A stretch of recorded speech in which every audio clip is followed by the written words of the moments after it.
अस्सलाम वालेकुम। आज इस दुनिया के अंदर 10 लाख के करीब रिलीजन्स मौजूद हैं जिसे लोग फॉलो करते हैं। क्रिश्चियनिटी को सबसे ज्यादा फॉलो किया जाता है जिसे ऑलमोस्ट 2.4 बिलियन लोग फॉलो करते हैं। इस्लाम को सेकंड नंबर पे सबसे ज्यादा फॉलो किया जाता है जिसे ऑलमोस्ट 1.9 बिलियन लोग फॉलो करते हैं। और तीसरे नंबर पे सबसे ज्यादा हिंदुइज्म को फॉलो किया जाता है जिसे ऑलमोस्ट 1 बिलियन लोग फॉलो करते हैं। आज इस्लाम के फॉलोअर्स ऑलमोस्ट 1.9 बिलियन लोग हैं, लेकिन एक वक्त ऐसा भी था कि इस्लाम के फॉलोअर्स सिर्फ 3 ही लोग थे। इस्लाम को फॉलो करने वालों को यहाँ पे मुस्लिम्स कहा जाता है और इस्लाम को फॉलो करने में पहले नंबर पे खुद प्रॉफिट मोहम्मद पीस भी अपॉन हिम थे, जिन्हें ईयर 610 में पहली रेवलेशन रिलीव होती है गॉड की तरफ से, यानी पैगंबर मोहम्मद सल्लल्लाहु अलैहि वसल्लम, जिन्हें साल 610 में पहली बार वही मौसूल होती है अल्लाह की तरफ से। यहाँ रेवलेशन और वही की डेफिनेशन होती है कि प्रॉफिट को गॉड की तरफ से फरिश्ते के जरिए मैसेज मिल जाना या फिर ख्वाब के जरिए कोई मैसेज मिल जाना। इस्लाम में सेकंड मुस्लिम एक फीमेल होती है जिनका नाम खदीजा होता है, और थर्ड मुस्लिम एक 8 साल का बच्चा होता है जिसका नाम अली बिन अबी तालिब होता है। इस तरह अली 8 साल की उम्र में सबसे छोटे इस्लाम के फॉलोअर्स बने। इस्लाम में प्रॉफिट मोहम्मद पीस भी अपॉन हिम को प्रॉफिट माना जाता है, यानी फादर ऑफ बिलीवर्स माना जाता है, और उनकी वाइफ खदीजा को उम्मुल मोमिनीन कहा जाता है, यानी कि मदर ऑफ बिलीवर्स। और तीसरे शख्स अली को मौला कहा जाता है, यानी लीडर ऑफ बिलीवर्स। इस्लाम के अंदर प्रॉफिट को रसूल कहा जाता है और प्रॉफिट यानी रसूल के साथियों को सहाबी कहा जाता है। 625 यानी कि ऑलमोस्ट 15 साल के बाद मुसलमानों की एक बैटल होती है, बैटल ऑफ ओहद। इस बैटल को गज़वा ओहद के नाम से भी जाना जाता है। इस बैटल के अंदर मुसलमानों को धोखा हो जाता है, जिसकी वजह से प्रॉफिट के कुछ साथी इस बैटल के अंदर मारे जाते हैं और कुछ वापस घर चले जाते हैं। लेकिन इस बैटल के अंदर सबसे बुरी खबर ये फैलाई दी जाती है कि प्रॉफिट भी इस बैटल के अंदर शहीद हो गए। एंट्री होती है एक 23 साल के नौजवान शख्सी जिसका नाम अली बिन अबी तालिब होता है, और अली ऐसा लड़ता है कि जंग में सामने वाले लश्कर खौफजदा नजर आता है। इस बैटल के ऑलमोस्ट 2 साल के बाद एक और बैटल होती है, बैटल ऑफ खंदक। इस बैटल को गज़वा खंदक के नाम से भी जाना जाता है। जब ये बैटल होती है तो मुसलमानों के अगेंस्ट लश्कर का कमांडर मुसलमानों के पास आके उन्हें जंग की ऑफर करता है। इसका नाम होता है अम्र बिन अब्दुल वद। ये बहुत ही बहादुर कमांडर होता है और ये एक साथ 100 लोगों से लड़ने की ताकत रखता है, इतने ताकतवर होता है। ये मुसलमानों को चैलेंज करने लग जाता है कि आओ मेरे साथ लड़ाई करो अगर तुम इतने ज्यादा ताकतवर हो तो। फिर पूरे लश्कर में से अली बिन अबी तालिब खड़े होता है कि मैं लड़ूंगा इससे, बट प्रॉफिट की तरफ से परमिशन नहीं मिलती और इन्हें बैठ जाने का कहा जाता है। तो दूसरी बार जब अमर चैलेंज करता है तब भी अली बिन अबी तालिब खड़े होता है कि आप मुझे परमिशन दें, मैं इससे फाइट करूंगा। लेकिन प्रॉफिट फिर भी परमिशन देते हैं। लेकिन जब तीसरी बार अमर चैलेंज करता है तो अली बिन अबी तालिब खड़े हो जाते हैं और फिर कहते हैं कि आप मुझे परमिशन दें, प्रॉफिट मैं इनसे जंग करूंगा। इस बार प्रॉफिट परमिशन दे देते हैं और फिर ये जंग के लिए जाते हैं। तो अली बिन अबी तालिब को यहाँ तक क्या ऑफर की जाती है कि आप जंग छोड़ के चले जाओ, मैं आपको मानना ही चाहता हूँ, रिश्ते में आप मेरे भतीजे लगते हो इसीलिए आप जंग छोड़ के चले जाओ। बट वो जंग नहीं छोड़ते और अब वो लड़ाई स्टार्ट होती है जिसको देखने के लिए सब बेसब्र थे। अली अली ने अबी तालिब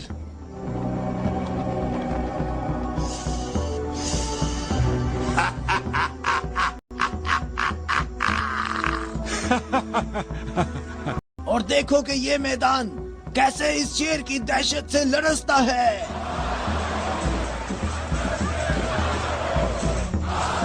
तुमने बहुत अच्छी तकरीर की है, लेकिन घोड़े की पीठ पर बैठकर की है। क्योंकि सबको मालूम था यहाँ पर कि अमर कितना ज्यादा ताकतवर है कि वो आज तक एक जंग भी नहीं हारा। और जब जंग स्टार्ट होती है तो जब पहला वार किया जाता है अमर की तरफ से तो अली की ढाल टूट जाती है और अली के सर पे आके वार लगता है। यहाँ पे अली बच जाते हैं उसके वार से क्योंकि वो अपना पैदरा बदल लेते हैं और करवट ले लेते हैं। लेकिन जब वो मुड़ के दोबारा वार करते हैं तो वो अमर के 2 टुकड़े हो जाते हैं और सब हैरान हो जाते हैं कि 100 लोगों से अकेले लड़ने वाला शख्स एक 25 साल के लड़के से मारा गया।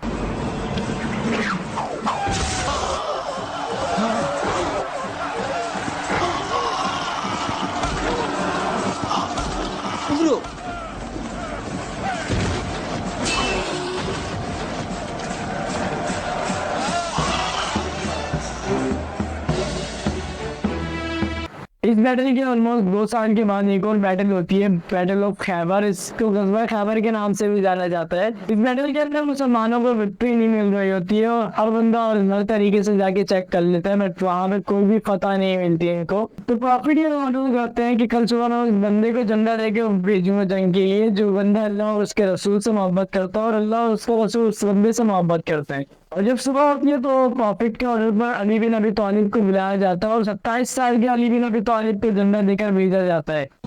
अली को बुलाने के लिए भेजा है। अली, हाँ अली, अली इब्ने अबी तालिब।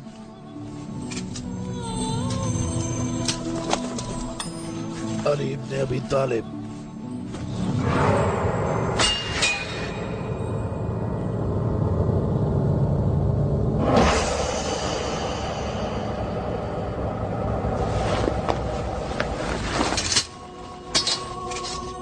ऐ अली, ये कला अभी तक बाकी है। लश्कर में से कुछ जवानों को ले जाओ और इस किले का दरवाजा खोलो। हमारी दुआएं तुम्हारी ढाल हैं। अली बिन अबी तालिब जब निकलते हैं तो वहां पर पहला चैलेंज अली बिन अबी तालिब को मिलता है हारिस, और हारिस बहुत ज्यादा बहादुर शख्स होता है और हारिस को फिर अली बिन अबी तालिब आसानी से मार देते हैं। और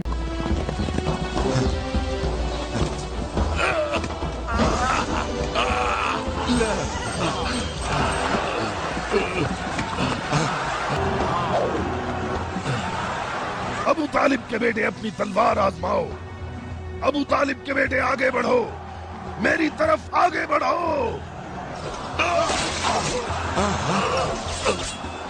ओए मुसीबत, ओए मुसीबत, ओए हारिस। वापस किले के अंदर आ जाओ, जल्दी आ जाओ। अपनी जगह पर ठहरो। अली बिन अबी तालिब के सामने अब दूसरा शख्स आता है, हारिस का भाई मरहब, जो और ज्यादा ताकतवर होता है। बट अली बिन अबी तालिब कुछ भी नहीं देखने वाले, तो उन्होंने मरहब को भी आसानी से मार दिया। और यहाँ इस जंग के अंदर भी मुसलमानों की विक्ट्री हो गई, मुसलमान ये जंग भी जीत गए।